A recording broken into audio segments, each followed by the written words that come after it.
बच्चों कैसे, उम्मीद करते हैं आप सभी अच्छे होंगे। तो आज हम लेकर आए हैं बोर्ड एग्जाम में पूछे जाने वाले मैथ के सब्जेक्टिव क्वेश्चन, ऑब्जेक्टिव नहीं। आज हम लोग सब्जेक्टिव क्वेश्चन पर डिस्कस करने वाले हैं। आपके बोर्ड एग्जाम में इसी प्रकार के सब्जेक्टिव क्वेश्चन आने वाले हैं। तो आप चाहते हैं कि हम अच्छा से अच्छा मैथ में मार्क्स लाएं, तो आप इसे जरूर इस वीडियो को देखिए और प्रैक्टिस कर ले, ताकि आपको ये प्रश्न मिले और बहुत अच्छे से आप इसको सॉल्व कर सकते हैं। तो चलिए शुरू करते हैं। आपका पहला प्रश्न क्या है, x³ + 1 को x+1 से भाग देना है और बताना है कि इसका भागफल क्या होगा और शेषफल क्या होगा। तो फर्स्ट का हल करते हैं। पहला का हल आप देखिए क्या है कि प्रश्न दिया गया है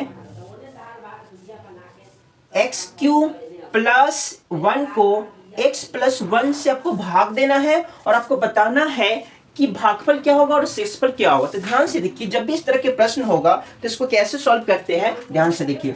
आपको x³ यानी इस x में कितना से मल्टीप्लाई करेंगे तो x³ आ जाएगा। तो आप रफ करेंगे, क्या करेंगे, रफ करेंगे। कैसे रफ करेंगे, इसका पहला वाला लेंगे x³ और इसका पहला वाला से आपको भाग देना है। तो आप x³ का मतलब जानते हैं कि x 3 है और x से भाग देना a को x से, तो आपका क्या बच जाएगा, आपका बच जाएगा x² आपका बच जाएगा। क्या x³ मैंने 3 हो गया x और एक x कट जाएगा तो आपका x² बच जाएगा। यानी इस x में आप x² से मल्टीप्लाई करेंगे तो आपको x³ आ जाएगा। और इसमें ही मल्टीप्लाई नहीं करना होगा, आपको 1 में ही मल्टीप्लाई करना होगा। तो x² से +1 में करेंगे तो क्या हो जाएगा, +x²। अब एक लाइन खींचना है और सिंबल को चेंज करना है। और ये प्लस में है तो ये माइनस में जाएगा, ये प्लस में तो माइनस में जाएगा। अब देखिए +x³ और -x ये कट जाएगा, तो बच्चा क्या आपको -x² और ऊपर में बचा क्या, +1। फिर वही काम करना है। अब इस x में कितना से मल्टीप्लाई करेंगे तो -x² आ जाए। क्या करना है, इस x में कितना से मल्टीप्लाई करें तो -x² आ जाता। आप क्या करेंगे, रफ करेंगे। ये -x² इसका पहला और इस x से भाग देना है।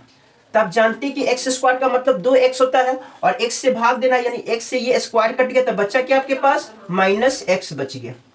यानी इस x में -x से मल्टीप्लाई करेंगे तो आपको -x² आ जाएगा।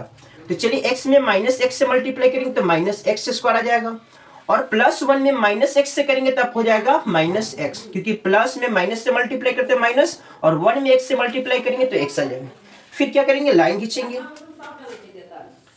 अब नीचे वाला का सिंबल चेंज करना है, ये माइनस है तो हो जाएगा प्लस, ये माइनस हो जाएगा तो हो जाएगा प्लस, और ये -x² और +x² कट जाएगा। हमेशा पहला वाला आपका कट जाएगा, बचेगा क्या, +x और ये +1। ठीक है, फिर वही काम करना है। इस x में कितना से मल्टीप्लाई करें तो x आ जाए। अभी प्लस में तो आपको पता है कि x का टेबल +1 मरते पढ़ेंगे, +1 मरते पढ़ेंगे तो क्या आ जाएगा, आपको +x आ जाएगा। यानी +1 से मल्टीप्लाई कर दीजिए। तो +1 से x में करेंगे तो +x हो जाएगा और +1 में +1 से मल्टीप्लाई करेंगे तो +1 हो जाएगा। और लाइन पढ़ना है, सिंबल को चेंज करना है। ये प्लस है तो माइनस, ये प्लस है तो माइनस, +x और -x कट जाएगा। फिर आपका +1 और -1 ये भी कट जाएगा, तो शेषफल क्या आ गया आपको, 0। बस आप लिख दीजिए कि आपका भागफल क्या हो जाएगा, भागफल आ गया आपको x² -x +1 और शेषफल आप लिख दीजिए, शेषफल आपका हो जाएगा 0। ये रहा आपका पहला का आंसर। आपके बोर्ड एग्जाम में इस प्रकार के एक प्रश्न हर साल पूछते हैं, इस प्रकार के प्रश्न आपके हर साल पूछते हैं, इसलिए आपको ये पहले से तैयार कर लेना है। अब अगला प्रश्न को सॉल्व करेंगे। तो अगला प्रश्न है आपका, यूक्लिड विभाजन एल्गोरिथम का प्रयोग करके 504 और 1188 का मौसा ज्ञात करना है। ये भी प्रश्न आपके हर साल बोर्ड एग्जाम में एक पूछे जाते हैं। तो चलिए हम लोग दूसरा का हल देखते हैं। क्या है, ध्यान से देखिए। कहता है कि यूक्लिड विभाजन एल्गोरिथम का प्रयोग करके 504 और 1188 का मौसा ज्ञात करना है। तो देखिए यूक्लिड विभाजन एल्गोरिथम का प्रयोग करके कैसे मौसा निकालते हैं वो देखिए। सबसे पहले हम क्या करेंगे, बॉक्स बनाएंगे और बॉक्स के अंदर बड़ा वाला नंबर को लिखना है। यानी 504 और 1188 में बड़ा कौन है, 1188, और छोटा वाला से भाग देना है। छोटा वाला क्या हो जाएगा, 504 से आपको भाग देना है। जैसे हम लोग भाग विधि से मौसा निकालते हैं ना, सेम टू सेम वैसे निकालते हैं। और लास्ट में जितना स्टेप में बनता है वो स्टेप को लिख देंगे, वही आपका यूक्लिड विभाजन एल्गोरिथम कहलाएगा। तो चलिए अब 1188 को 504 से काटना था, कितना मरते में कटेगा, अगर 2 से गुना करेंगे 504 में तो 2 से करेंगे तो कितना हो जाएगा, 1008 हो जाएगा। और 3 से ज्यादा हो जाएगा तब क्या लगाएंगे, 2 मरते में, कितना आ जाएगा, 1008। अब 8 में से 8 जाएगा तो 0, 8 में से 0 जाएगा तो 8, और 1 में से 0 जाएगा तो 1। कितना बच गया? 1। ये 1 1 कट गया, इसको काटना नहीं, छोड़ देना, समाप्त हो गया। अब फिर क्या करना है? बॉक्स बनाना है। फिर बॉक्स बनाना है, और जो आपको 504 को बाहर दिख रहा है उसको अंदर रखना है। 504 को क्या रखना है? अंदर रखना है। और ये 504 को अब 180 से भाग लगाना है। तो 180 से कितना मरते में कटेगा? आप देखिए 180 को अगर आप 3 मरते में पढ़ते हैं तो 0, 8 24 के 4, 3 2 5, 540 ज्यादा हो गया। इसका मतलब क्या? 2 मरते में आपका भाग लगेगा। 2 मरते में कितना जाएगा? 360। सब्ट्रैक्ट कीजिए। अब 4 में से 0 जाएगा तो बचेगा 4, 10 में से आपका 6 जाएगा तो कितना बचेगा? 4, इधर 4 में से 3 जाएगा तो क्या बचेगा? 1। फिर बॉक्स बनाना है। फिर बॉक्स बनाइए, और जो आपको बाहर 180 दिख रहा है इसको अंदर रखिए। अब फिर 180 को 144 से भाग लगाना। कितना मरते में कट रहा है? तो ध्यान से देखिए कितना मरते में कटेगा?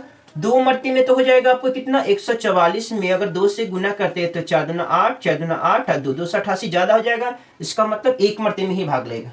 कितना आएगा? 44। 10 में से 4 जाएगा 6, 8 7 में से 4 जाएगा 3, इधर 1 1 समाप्त हो गया। फिर बॉक्स बनाइए। 144 को अंदर लिखिए। अब फिर 144 को 36 से भाग लगाना, काटना है। तो कितना मरते में भाग लगेगा? अब 3 मरते में आपको 4 मरते में, 36 में 4 से गुना कीजिए। 6 चौका 24 के 4, 4 12 144, यानी आपको क्या लग रहा है? 4 मरते में पूरा के पूरा कट रहा है। तो अच्छी बात है, समाप्त हो जाएगा मेरा। 4 मरते में कितना आ गया? 144। और आपको पता है कितना मरते में सब कट के क्या हो गया? 0। जब तक आपका 0 नहीं आएगा तब तक आपको भाग लगाते रहना है। अब बताइए किससे कटा है? कि किससे कटा है? तो ये कटा है 36 से कटा है। किससे कटा है? 36 से। तो आपको पता है कि 504 1188 का मौसा क्या होगा? 36 आ जाएगा। अब ये जितने स्टेप बना है बस उस स्टेप को लिख देना। ये एक स्टेप बना है, 2 स्टेप, 3 स्टेप, 4 स्टेप, बस चारों स्टेप को आपको लिख देना। चलिए स्टेप लिख दें। स्टेप्स, पहला स्टेप कैसे लिखते हैं ध्यान से देखिएगा। 1188 अंदर बोला, 1188 बराबर 504 गुने 2 प्लस में रिमाइंडर, 504 गुने 2 प्लस रिमाइंडर कितना है? 180। सेकेंड स्टेप 504 बराबर 180 गुने 2 प्लस में रिमाइंडर, 180 गुने 2 प्लस रिमाइंडर कितना? 144। थर्ड स्टेप क्या हो जाएगा? 180 बराबर 144 गुने 1 प्लस में रिमाइंडर 36, 144 गुने 1 प्लस रिमाइंडर 36। फोर्थ स्टेप क्या हो जाएगा? ध्यान से देखिए। 44 144 बराबर हो जाएगा 36 गुने 4 प्लस में रिमाइंडर 0, 36 गुने 4 प्लस में रिमाइंडर 0। अब इसका मौसक क्या हो जाएगा? लिख दीजिएगा। मौसक क्या हो जाएगा आपका? किससे कटा है? 36 से, तो इसका मौसक हो जाएगा 36। ये रहा आपका सेकेंड का आंसर। और आपके बोर्ड एग्जाम में एक सवाल हर साल इससे पूछे जाते हैं। अगला प्रश्न आएगा आपका 3rd नंबर। अगला प्रश्न क्या है कि किसी घन का विकर्ण दिया गया आपको 9√3 सेंटीमीटर, तो आपको घन का कुल पृष्ठ क्षेत्रफल बताना है। क्या है प्रश्न?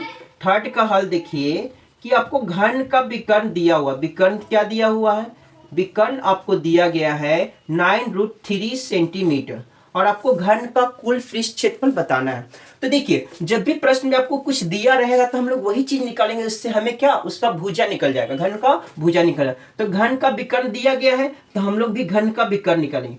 घन का विकर्ण बराबर होते हैं √3 गुने भुजा। क्या होते हैं? √3 गुने भुजा।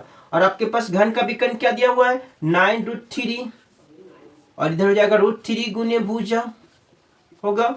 अब देखिए ध्यान से, बराबर के इधर बराबर को उधर सेम सेम रहेगा तो कट जाएगा। √3 से √3 कट गया, इधर बच गया आपको 9, इधर बच गया भुजा। क्या बच गया? भुजा। तो सीधा करके लिख दीजिए, आपके भुजा बराबर क्या हो जाएगा? 9 सेंटीमीटर। हमसे क्या पूछ रहा है? घन का कुल पृष्ठ क्षेत्रफल। तो घन का कुल पृष्ठ क्षेत्रफल, कुल पृष्ठ क्षेत्रफल क्या होता है? घन का कुल पृष्ठ क्षेत्रफल होता है 6 गुना भुजा स्क्वायर। क्या होता है? 6 गुना भुजा स्क्वायर। तो 6 और भुजा कितना है? 9, तो 9 का स्क्वायर। 6 और 9 का स्क्वायर क्या होगा? 81, और 81 में अब 6 से गुना करेंगे तो 6 और 6 48। तो क्या आ गया आपको? 486 सेंटीमीटर, ये रहा आपका घन का कुल पृष्ठ क्षेत्रफल, ठीक है ना। तो इस प्रकार के भी बोर्ड एग्जाम में आपके प्रश्न पूछे जाते हैं। अगर विकर्ण दिया गया और हमसे घन का कुल पृष्ठ क्षेत्रफल पूछ रहा है तो सबसे पहले हम घन का विकर्ण निकालेंगे। यहां से हमें भुजा का मालूम चल जाएगा। अच्छा, भुजा मालूम चल जाएगा तो घन का कुल पृष्ठ क्षेत्रफल क्या होता है, 6 गुना भुजा का स्क्वायर, तो उसका वैल्यू रखेंगे, आपका आंसर आ जाएगा। तो इस प्रकार के बोर्ड एग्जाम में प्रश्न पूछे जाते हैं और आपको कमेंट करके बताना कि वीडियो कैसा लगा। फिर मिलेंगे नेक्स्ट क्लास में नेक्स्ट क्वेश्चन के साथ।